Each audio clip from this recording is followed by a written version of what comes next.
The story begins not with a discovery, but with an absence.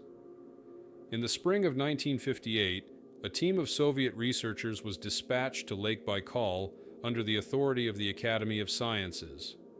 Their mission, according to the few official documents that remain, was vague. Hydrological and geological assessments of the southern basin. The names of the scientists, 13 in total, were listed, their photographs stamped with red seals. They boarded a train in Moscow, then a boat across the lake, and were never seen again. At first, the disappearance was explained away as an accident. Baikal was treacherous in spring, when the ice fractured unpredictably. Perhaps the boat sank. Perhaps they drowned. But the files tell a different story.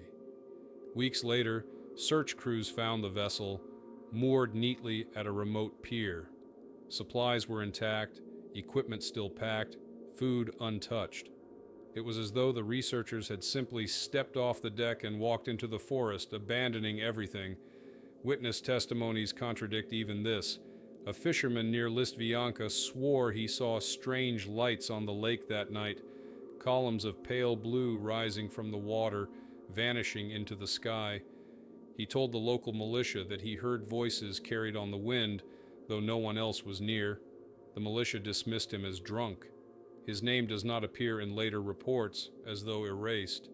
The archives contain fragments of correspondence from the months before the disappearance. Letters intercepted by the KGB suggest the Baikal expedition was never about geology. One scientist wrote to his wife that they were studying phenomena beneath the ice.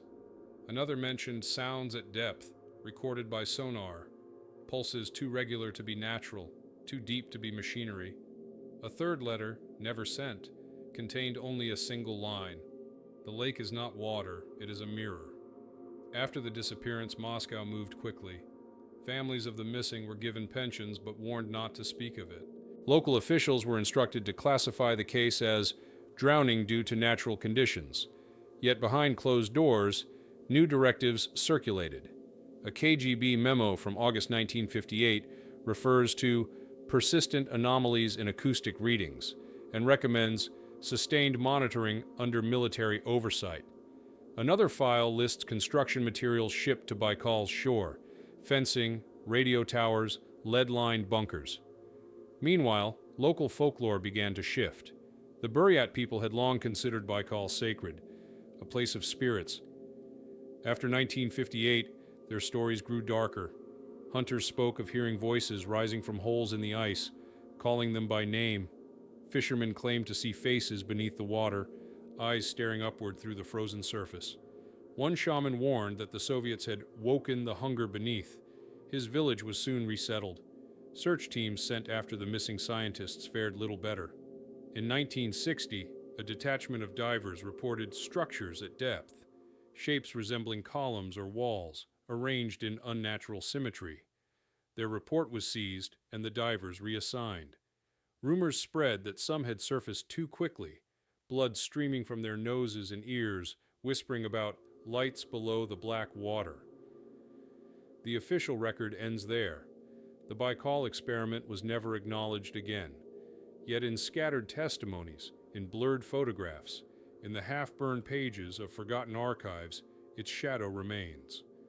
A vanished team, a lake that swallows memory, a silence enforced by men who knew the truth could never be spoken. And so the question lingers. What did those 13 scientists see beneath the surface of the world's deepest lake?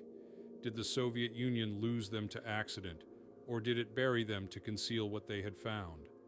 The last page of the surviving dossier contains no explanation, only a warning typed in stark Cyrillic.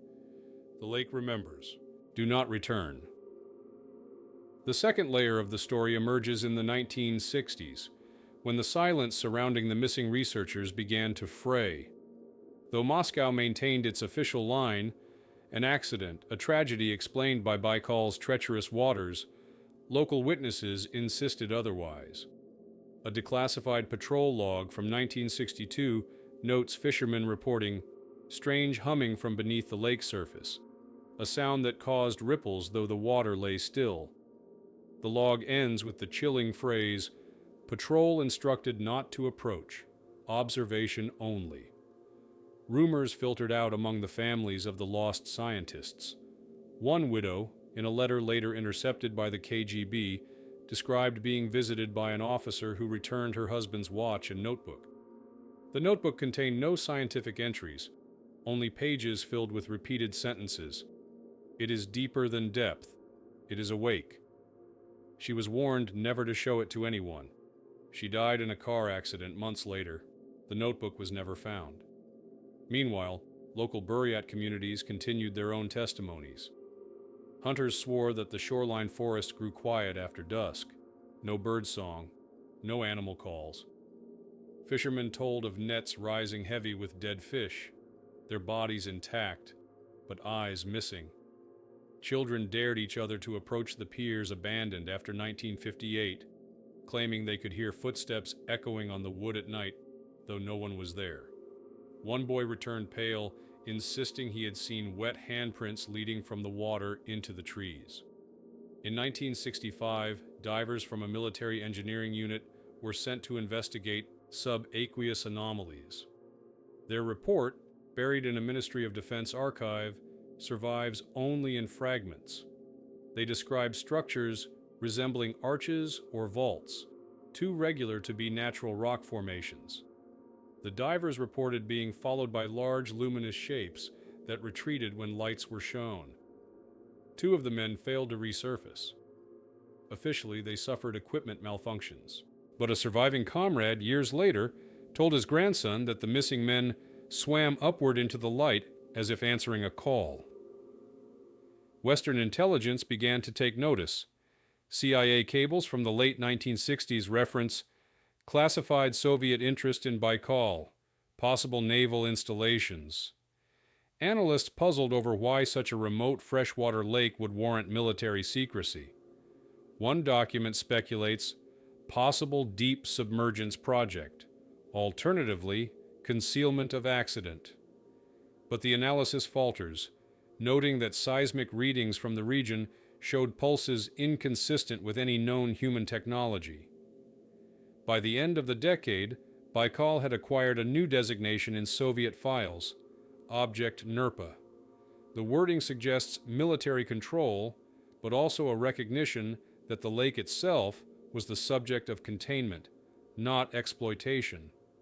Orders restricted access to entire stretches of shoreline, citing ecological hazards. Patrol boats enforced curfews, preventing civilians from fishing at night. Yet villagers whispered that the danger was not pollution or radiation. It was the voices.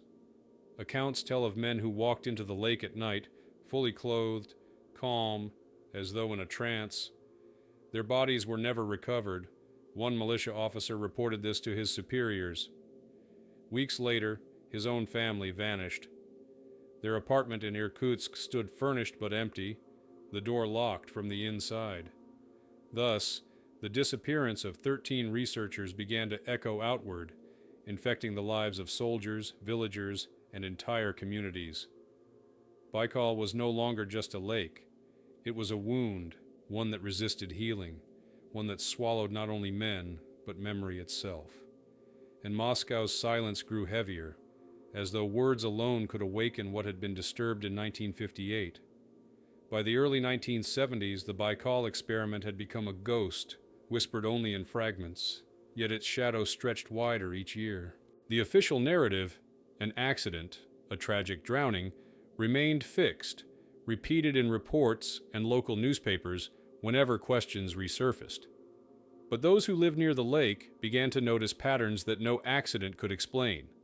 Whole stretches of shoreline were fenced off without explanation. Armed patrols roamed villages at night. Fishermen were warned not to cast their nets in certain bays, though those waters had been lifelines for generations. And in the archives, scattered documents marked Sovershенно Sekretno hint at something darker. The state was no longer trying to solve the mystery of Baikal. It was trying to contain it. A report dated 1971 describes an incident involving railway workers repairing tracks near Slyudyanka. Several men complained of headaches and dizziness. followed by what one supervisor described as auditory hallucinations. They claimed they heard a woman's voice calling them by name from beneath the ice, though the lake was kilometers away. One worker grew hysterical, insisting his deceased sister was speaking to him. He attempted to throw himself into the water-filled trench, screaming that he had to go back. He was restrained, but 3 days later he vanished from the infirmary. The guard on duty claimed he simply walked out during his shift. His file was sealed, labeled psychotic breakdown. Locals continue to tell stories, though they shifted with time. Buryat shamans spoke of Angara's hunger, a force in the lake that fed not on flesh, but on memory. Hunters reported losing entire days while following tracks through the forest, only to emerge at nightfall with no recollection of the hours in between. An elderly woman in a lakeside village told a researcher that her father had once been hired to haul crates for the Soviets in the early 1960s. He returned shaken, refusing to speak of what he had seen. Days before his death, he whispered only one sentence: "They are building rooms under the water." Evidence of those rooms appeared in diver logs preserved from 1973. A team of naval divers dispatched to Baikal recorded metallic echoes on their sonar, as if large hollow structures lay beneath the surface. They reported hearing knocking sounds that seemed to answer their own sonar pulses. One diver scrawled a note in the margins: "It knows we are here."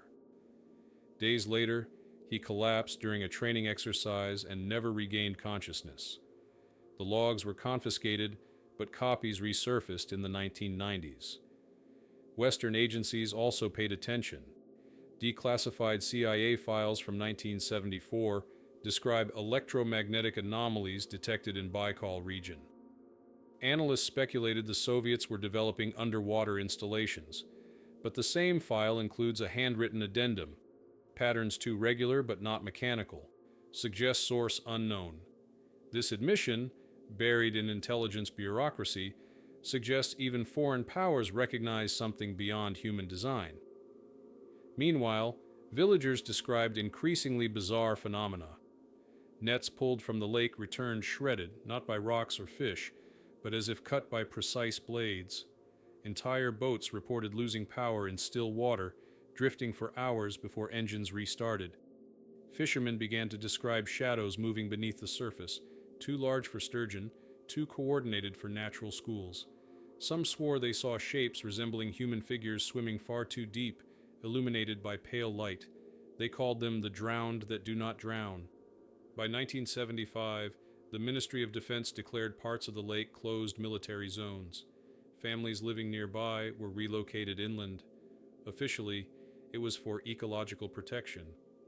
But in diaries kept by displaced villagers, a different story emerges. They were warned never to return at night, never to drink the water directly, and never to speak of what they had seen. A final document from 1976 seals the impression of dread. It is a transcript of an interrogation of a surviving researcher, found in a classified folder labeled Object NERPA.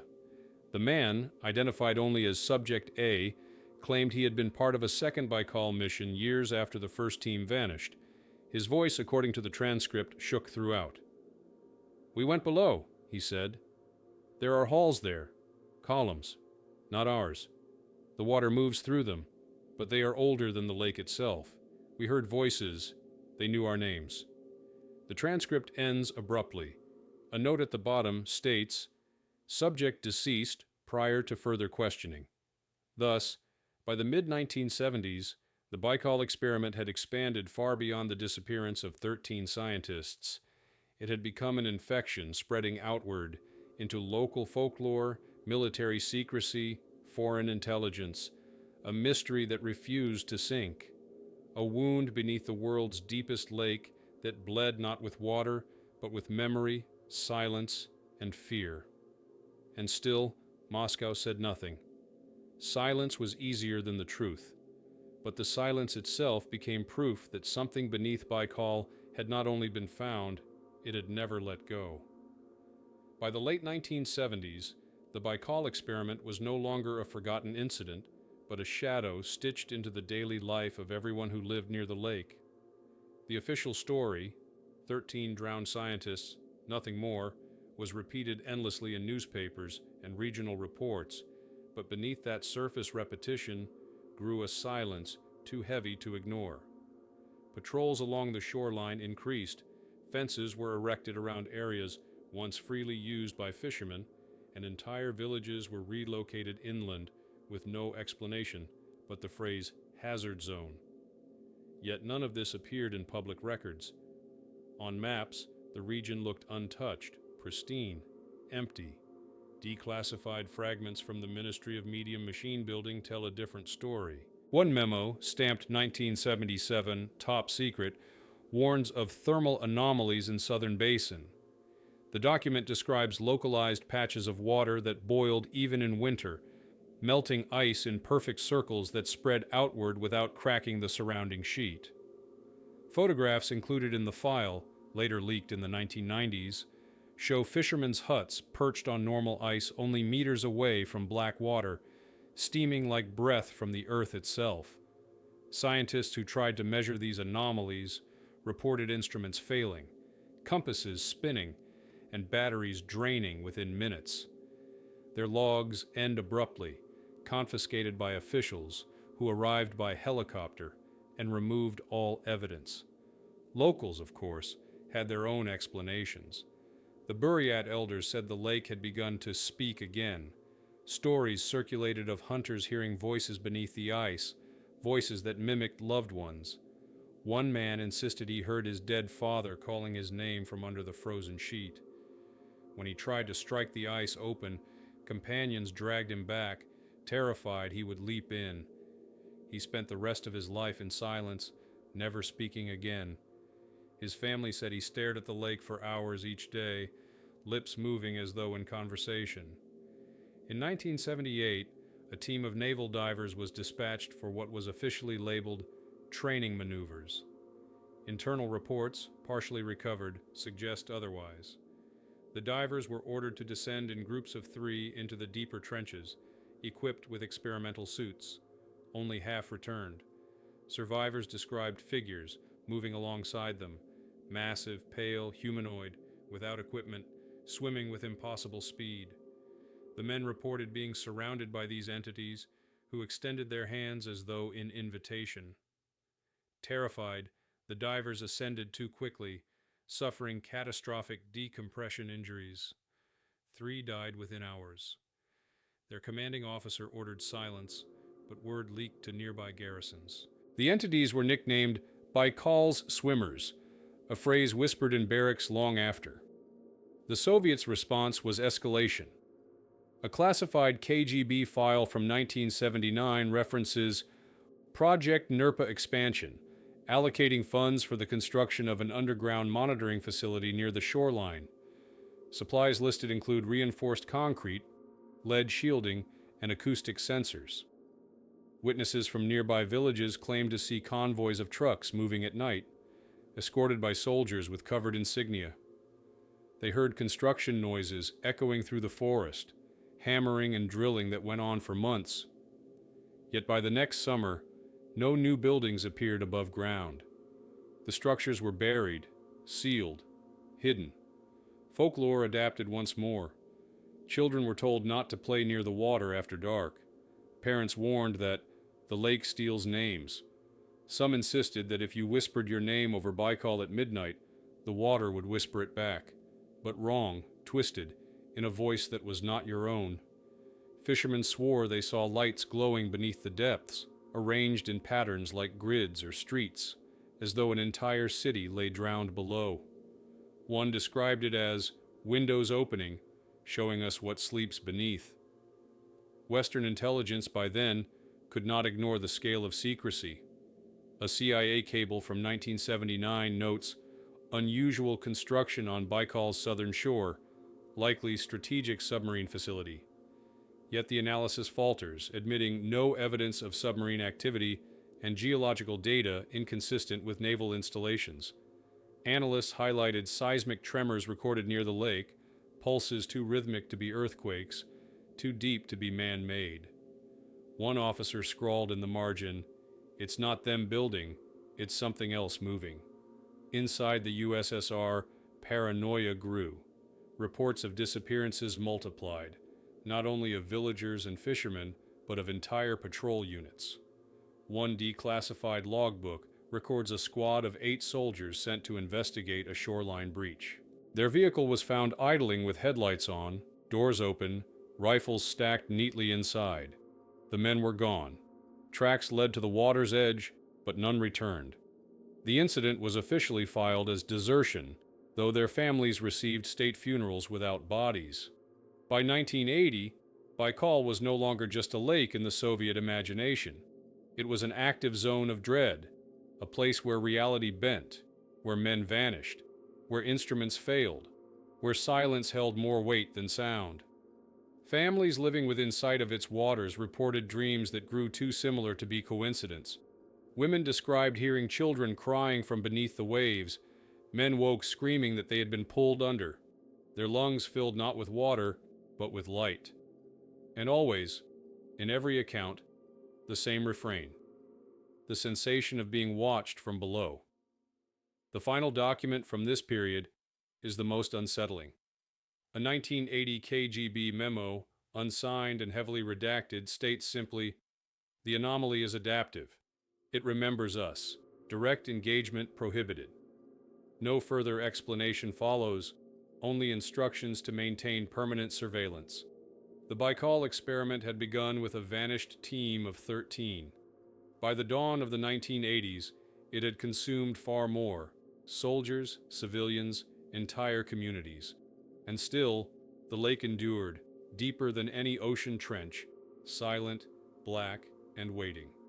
The Soviets could bury files, erase maps, silence witnesses, but the water itself remained a record too vast to erase, holding its secrets beneath a surface that reflected nothing back but absence. By the early 1980s, the Baikal experiment had slipped into the kind of silence that is more dangerous than words.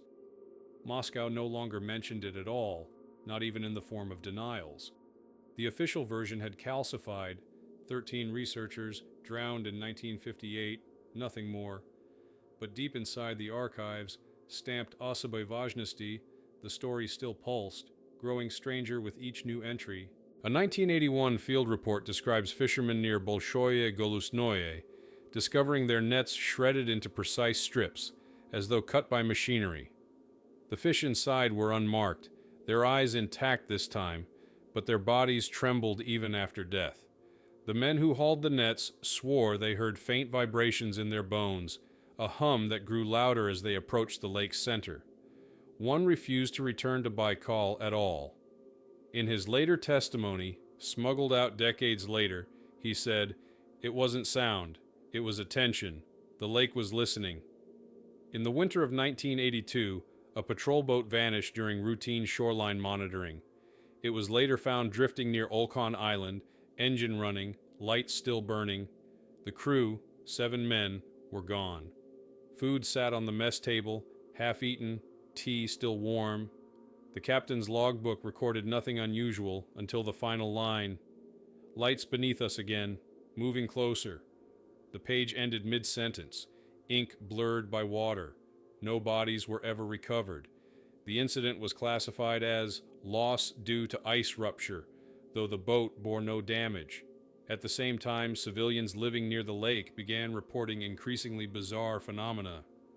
Children claimed they saw faces under the ice, pressing upward as though trapped. Adults described entire nights erased from memory, waking at dawn in different houses or fields, with no recollection of how they arrived there.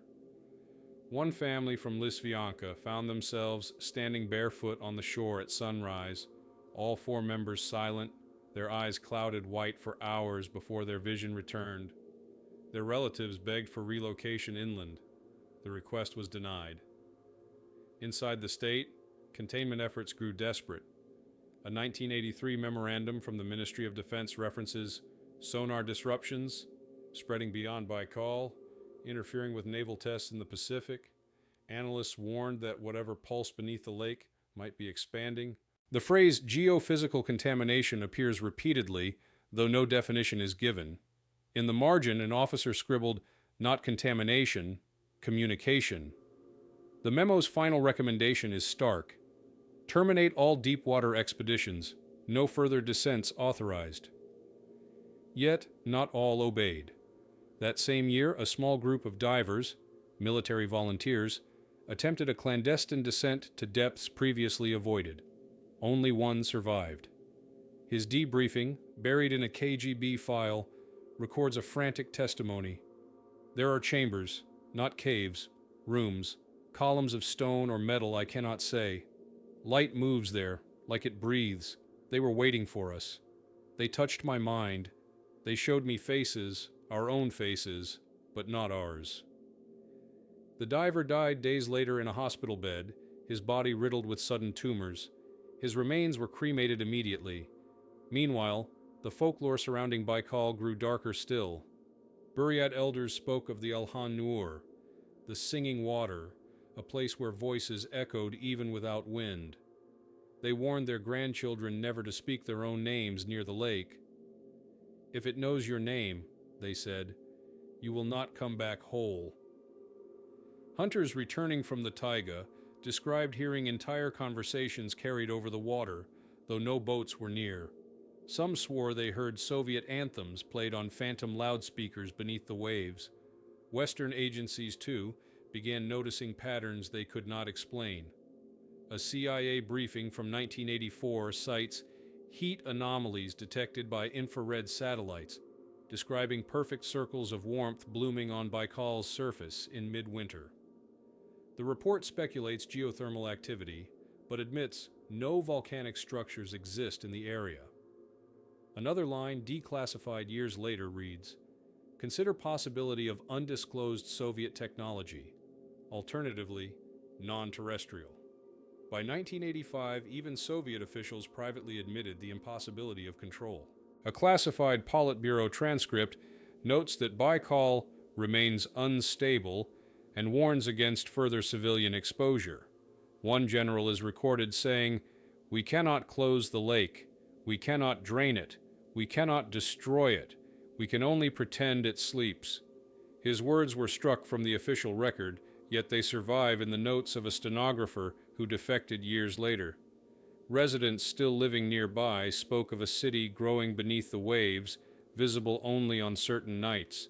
They claimed to see grids of light, whole avenues shimmering far below, as if some drowned civilization had awakened. Children whispered of dreams where they walked those streets, hearing the footsteps of people who had no faces. Adults avoided speaking of it at all. Thus, by the mid-1980s, the Baikal experiment had evolved into something larger than a disappearance, larger than a tragedy. It had become an infection at the heart of the Soviet Union's geography, an unspeakable truth too vast for secrecy to contain. And yet secrecy endured, files locked, families silenced, patrols doubled.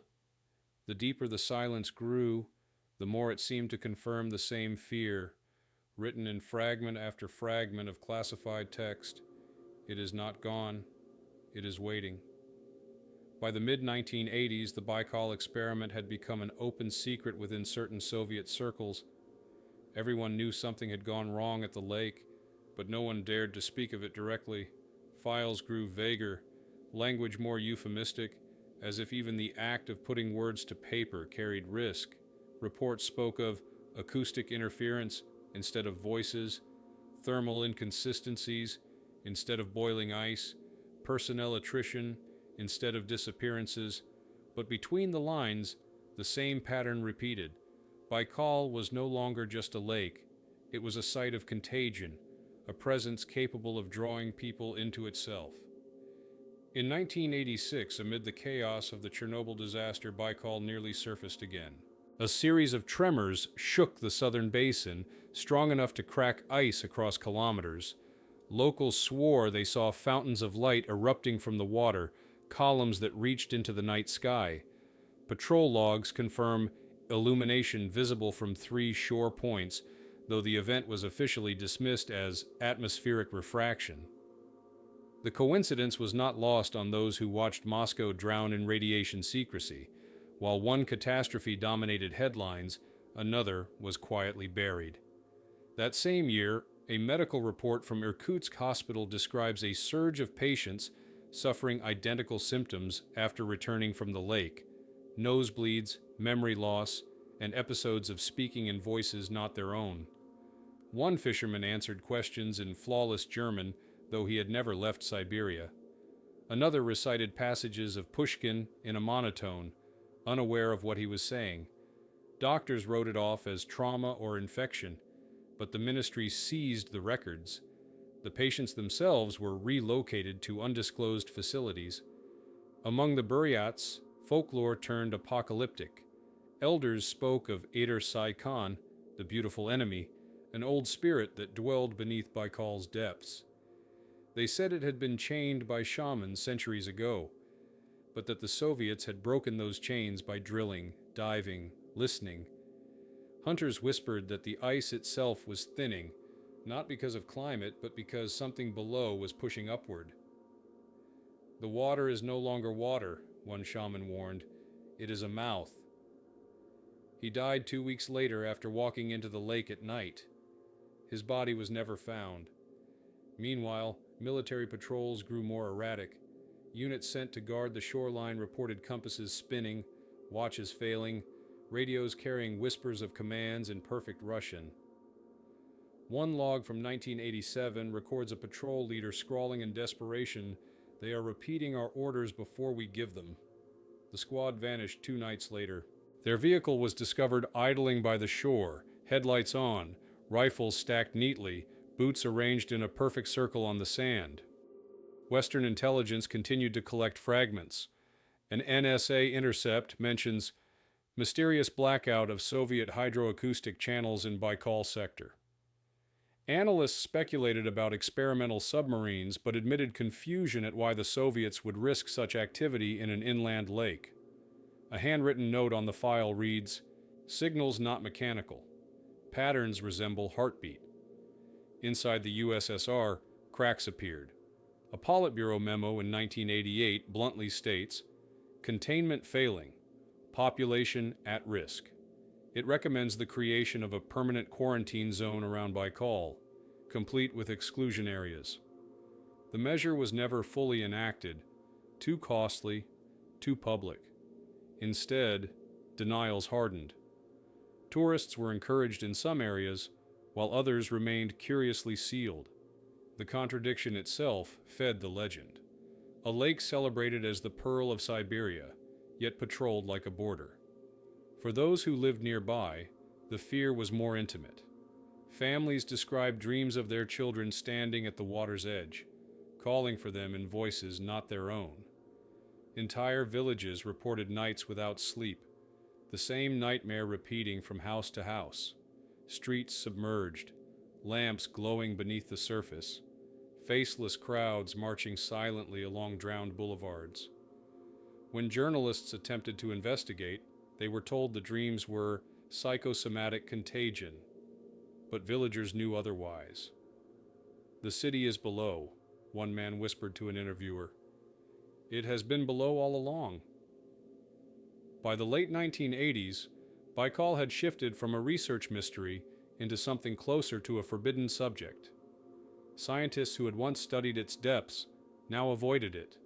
Patrols who had once guarded it now feared it. Locals who had once fished its waters now prayed beside them. The silence around it was no longer bureaucratic. It was instinctive, like closing your eyes against a light too blinding to bear. And yet, the lake remained, still, vast, waiting. Its surface a mirror of clouds and stars, hiding beneath it chambers and voices and lights that no one dared name aloud.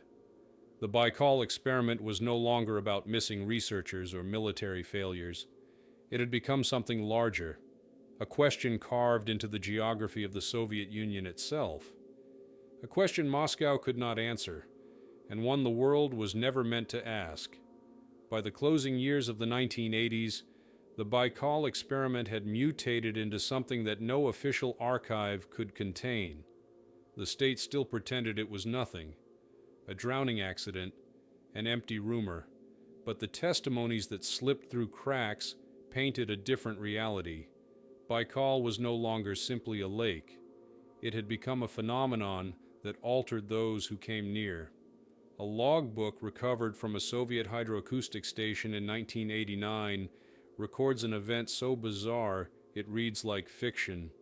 Operators monitoring sonar channels began receiving rhythmic pulses from the lake's depths. At first, they assumed it was interference, but when they graphed the intervals, the pattern resembled Morse code. Translated, it spelled out fragments of Russian words, common phrases like rabotate, to work, iti, to go, смотреть, to look. One operator wrote in the margins, "It is learning our language." Within days, the station was dismantled and the personnel reassigned. Villagers along the shoreline reported stranger occurrences. One family described hearing their daughter's voice calling from outside their home late at night, yet the girl was asleep in her bed. When the father opened the door, he saw no one, only footprints leading toward the lake before vanishing at the water's edge. Another testimony speaks of church bells ringing in a nearby town, though the church itself had long been closed. Locals claimed the sound came not from the steeple, but from beneath the lake, as if carried upward through the water. Folklore adjusted swiftly. Stories spread of the drowned city, a settlement beneath Baikal where those who vanished now lived. In these tales, the lost were not dead, but transformed, residents of an inverted world beneath the waves. Children whispered that if you stared into the ice long enough, you could see its windows glowing. Hunters warned one another never to sleep near the shoreline, for dreams there were traps. One man claimed he dreamed of walking the corridors of an underground hall lit by a pale, sourceless glow. When he awoke, his boots were soaked as if he had been wading through water. Soviet authorities could not suppress everything. In 1989, a small article appeared in a regional newspaper describing mysterious lights on Baikal. The issue was pulled within days, but not before foreign correspondents picked it up. Western reports speculated about secret submarine tests. Some even linked Baikal to broader Soviet experiments in mind control and acoustic weaponry. Yet classified CIA files from that year reveal hesitation. A briefing note reads, "Signals from Baikal defy mechanical origin. Recommend observation, not interference." Inside the USSR, the collapse of the state brought its own chaos. Files once guarded were abandoned, some looted, some burned. Among them, one chilling document surfaced briefly in Irkutsk before vanishing again. It contained transcripts of interviews with survivors of a 1988 incident in which an entire patrol boat's crew was allegedly retrieved alive after disappearing. They were found drifting in silence, eyes clouded, speaking in unison. When asked what had happened, they repeated a single phrase, "It is not below, it is around us." Days later, all were transferred to an undisclosed facility. For the ordinary people of Siberia, life near Baikal grew uncanny. Markets reported sudden shortages of salt, though trains continued to deliver supplies. Letters sent from lakeside towns arrived blank, pages intact but devoid of words. Teachers in one school complained that chalk markings on blackboards erased themselves overnight. When the children returned in the morning, the boards were clean, as if nothing had been written. The fear was not merely in what happened, but in what could not be confirmed. Was it contamination? Radiation? Madness spreading through rumor? Or was it something older? Something the Soviets had touched in 1958 when they sent 13 researchers into the heart of the lake. By 1990, the Baikal experiment was no longer hidden, but dissolved into contradictions. Officials denied, locals whispered, foreigners speculated, yet the truth was buried beneath silence and water, and in that silence, one detail returned again and again, in files, in testimonies, in dreams, the sense of being observed, as if the lake itself had grown eyes. And always at the bottom of the fragments, the same phrase appeared, scribbled in different hands, across different years. Do not answer when it calls. When the Soviet Union finally collapsed in 1991, Baikal should have been freed from its shroud of secrecy, but instead, the silence around it deepened, as if the fall of the state had given the lake permission to erase even more. Abandoned files surfaced briefly in provincial archives, pages marked with red stamps, photographs of blurred sonar graphs, transcripts of interrogations, but most disappeared again, stolen, sold, or burned before they could be cataloged. Those who managed to glimpse them spoke of a pattern. The deeper one looked, the more the documents began to contradict themselves, like a history actively rewriting itself. In the early 1990s, villagers around Baikal began to tell stories openly for the first time in decades. Some described entire nights where the shoreline glowed faintly, though no boats were present. Others claimed to hear the Soviet anthem drifting over the water long after midnight, played in slow, distorted tones. A fisherman near Severobaikalsk swore that one evening he saw lights beneath the surface forming perfect lines, like streets of a submerged city. His companions laughed until their nets tore open with such force that the boat nearly capsized. None of them returned to the lake again. Explorers and journalists, emboldened by the collapse, attempted to investigate. In 1993, a small Moscow newspaper published a sensational piece titled "The Drowned Scientists of Baikal." The article quoted alleged witnesses who claimed the Soviets had built an underwater base. It also included the testimony of a retired diver who said he had seen columns at depth, carved not by men but by something older. The paper was confiscated within days. The journalist who wrote the piece left for a short trip to Irkutsk and never came back. His apartment was found intact, typewriter ribbons still loaded, as though he had stepped out only for a moment. Meanwhile, foreigners began to circle the mystery. In 1994, a group of German adventurers attempted to reach the lake's restricted southern shore. Their camp was found days later with tents intact, food half prepared, but no people. The only clue was a camera recovered in the snow. The last frame showed a dark expanse of water broken by glowing shapes beneath the surface, rectangles of light aligned like windows.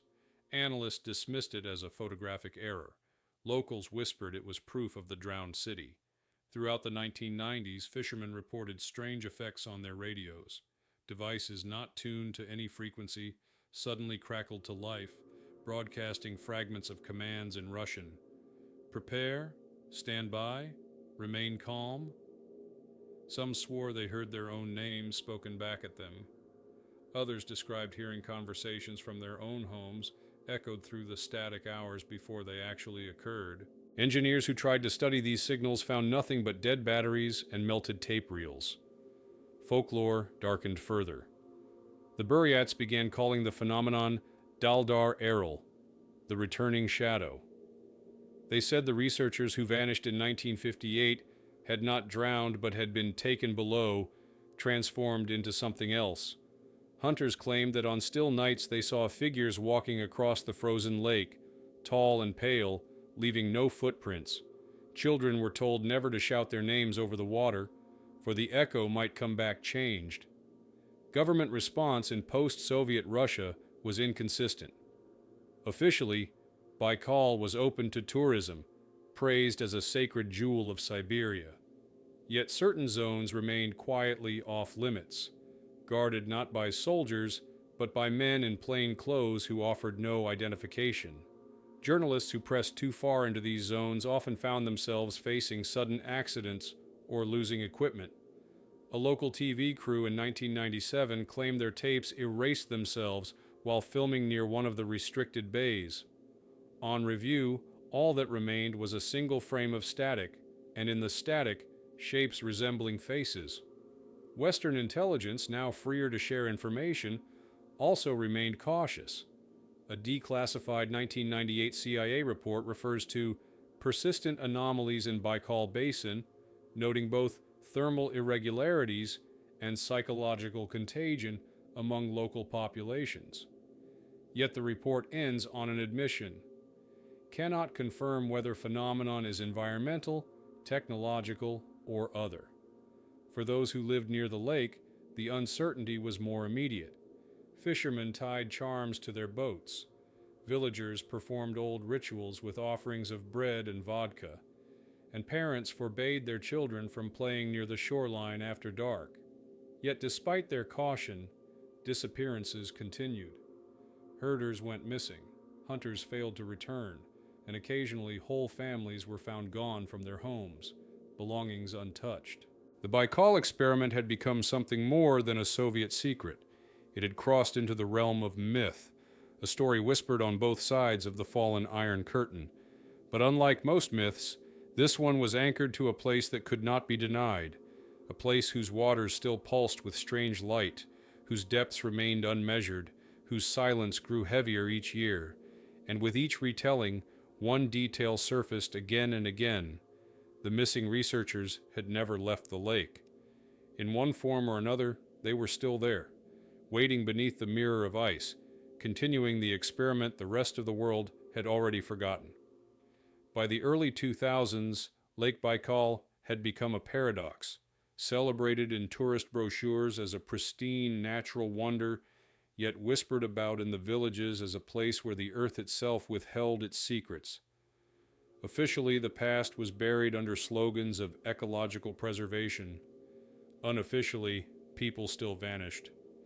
The silence of the Soviet archives had outlived the Union itself, and the absences in those files grew more damning with every passing year. One of the most unsettling accounts comes from 2001, when a team of university researchers from Novosibirsk set out to conduct a sonar mapping of the southern basin. Their project was supported publicly as a scientific survey, but privately, leaked documents suggest the Ministry of Emergency Situations was watching closely. The team transmitted daily logs for 3 weeks, routine notes about fish populations, ice thickness, seismic readings. Then, on the 22nd day, the transmissions changed. Their final entry, recorded at 3:14 a.m., reads only, "We see the lights again." No further messages followed. Days later, their vessel was found adrift, equipment intact, laptop still running, but the crew, 6 men and 2 women, were gone. Local villagers insist that around that same time, they saw strange beams rising from the lake, white columns shimmering against the stars. Dogs howled, reindeer bolted, and the ice cracked in unnatural spirals. An old woman from a nearby settlement claimed she heard chanting from the water, though she could not recognize the language. When she repeated the sounds later to relatives, her voice changed pitch, echoing as though 2 people spoke at once. She died in her sleep that night, her face described as peaceful but wrong. Theories multiplied in the West as well. Declassified British intelligence files mention high-priority monitoring of Baikal anomalies, noting the disappearance of both Soviet and post-Soviet expeditions. One analysis speculates that Baikal's depths might conceal vast underground caverns, perhaps linked to seismic activity. But another document admits, patterns of disappearance exceed natural explanation. Reports indicate phenomena of acoustic mimicry and electromagnetic disruption consistent with psychological manipulation. Meanwhile, the folklore of the lake adapted to the new century. The Buryats spoke of the second shore, a reflection of the world beneath the water, populated not by spirits, but by those who had crossed over. They claimed the lost scientists now walked its drowned streets, guiding others into their ranks. Children told each other that if you looked into the lake at midnight, you could see a second moon rising beneath the surface, brighter and larger than the real one. Parents warned them never to test it. In 2005, a tourist group from Moscow recorded video footage that circulated briefly online before vanishing. The clip shows the group laughing near the shore when the camera swings toward the water. For a moment, faint shapes appear beneath the surface, rows of lights aligned like windows. Then the feed cuts to static. The tourists returned safely, but the cameraman claimed his device erased itself afterward, leaving only that single fragment. He refused to speak of it again, telling friends, The lake doesn't want to be filmed. By the late 2000s, patterns of disappearances had grown so frequent that locals stopped reporting them. Herders missing from their camps, boats returning without crews, hikers gone between villages, these were folded into life around Baikal, treated as inevitable as storms. To speak of them directly was considered dangerous. Villagers said the lake remembered names, and once you spoke too often of the missing, the water would call you too. And still, fragments of documents continued to leak. A 2009 Russian military report describes electromagnetic resonance events, disrupting aircraft navigation over Baikal. Pilots reported their instruments freezing mid-flight, dials spinning, radio channels filling with distorted Russian words that matched their own conversations seconds before. One crew nearly crashed into the lake before regaining control. Their official debrief lists technical malfunction, but the pilots themselves refused to fly over the region again. For outsiders, Baikal remained a mystery of geology and folklore. For those who lived beside it, the truth was simpler and far more terrifying. The lake was no longer just swallowing people, it was changing the world around it, echoing voices, erasing days, replacing memory with silence. The Baikal experiment had never ended. The researchers had never returned, because in some way they had succeeded. They had awakened something that could not be put back to sleep. And in the eyes of the villagers, who still dare to tell their stories, the danger is not that Baikal hides its secrets, it is that one day it may choose to reveal them. Into the 2010s, Baikal's surface glittered on postcards, on travel brochures, in government campaigns branding it the sacred sea of Russia. Tourists skated across its glass-clear ice, posted photographs of frozen bubbles, drank vodka at its shores. The official story had finally transformed the lake into something harmless, beautiful, and pure. Yet behind this spectacle of normalcy, the deeper story continued to bleed through, only now in whispers, fragments, and the occasional disappearance that no police record could convincingly explain. In 2012, a group of students from Irkutsk filmed a night excursion on the frozen lake.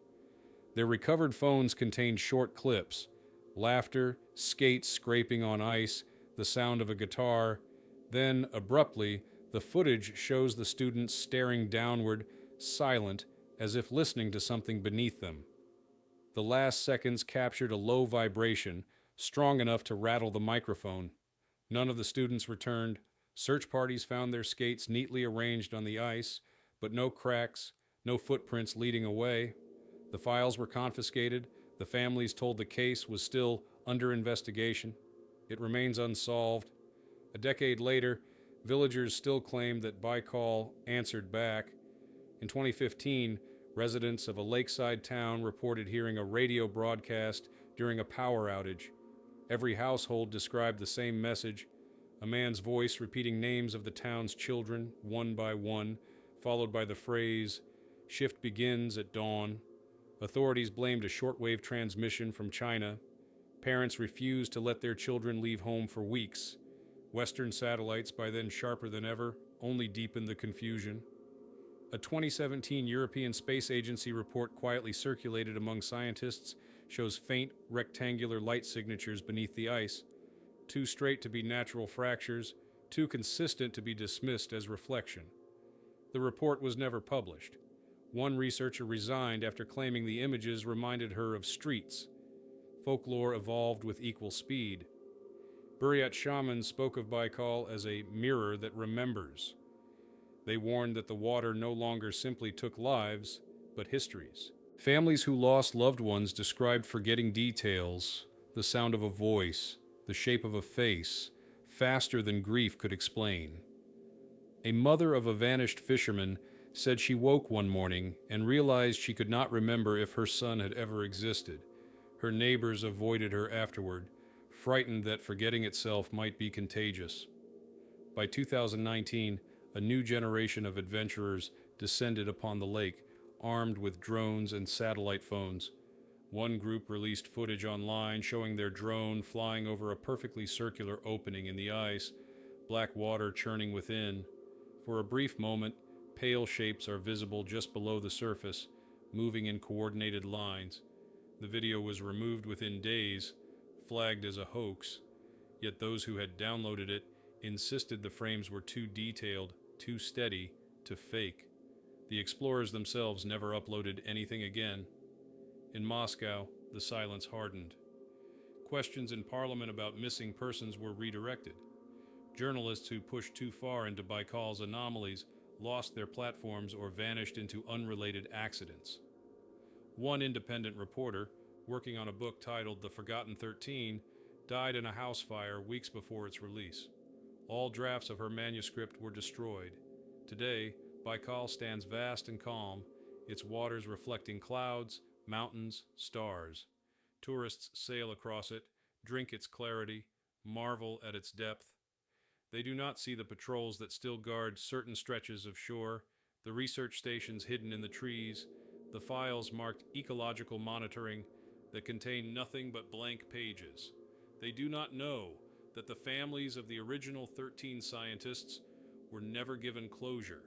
They do not know that every few years, another expedition vanishes, another file is sealed, another name is erased from memory. And so the story ends where it began, in absence. 13 researchers who never returned. A lake deeper than the ocean, holding silence that grows heavier with every decade. A Soviet secret so vast it survived the death of the Soviet Union itself. The question remains, was the Baikal experiment a catastrophe erased or a door opened too wide? Did the Soviets try to bury their failure, or did they hide the fact that the lake had begun to remember us? There is no answer in the archives, only fragments, only whispers. And when the wind moves across Baikal at night, some insist it carries words, half-formed, distorted, calling names that belong to no one living. The lake waits, the experiment never ended, and somewhere beneath the black water, 13 voices still answer back.